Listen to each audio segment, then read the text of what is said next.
El profesor de filosofía. Es un lujo, una eminencia. Desde que toma clases con usted, mi mamá está mucho más despierta.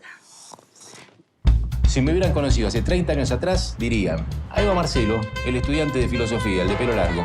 Me conocen ahora y dicen, ahí va Marcelo, el profesor de filosofía, el pelado. Bueno, ¿cuál de los dos Marcelos es Marcelo? Gordo boludo, mirá cuando cruzás, por favor. ¿Gordo? La cátedra necesita un titular. Tenés que presentarte. ¿Y?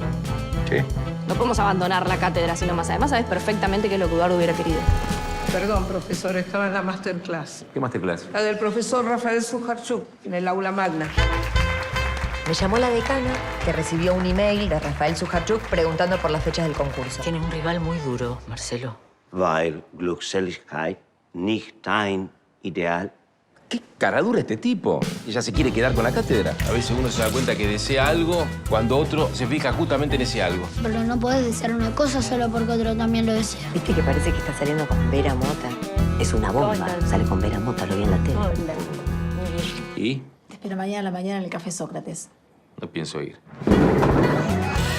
Juan no es un feudo, vos no sos el cacique. Marcelo.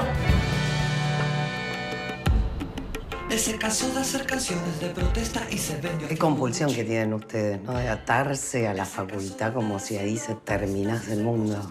El único lugar en el que soy algo es en Puan. Tranzas, tranzas, tranzas, tranzas.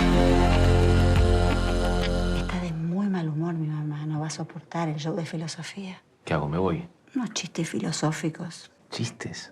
Canciones de filosofía.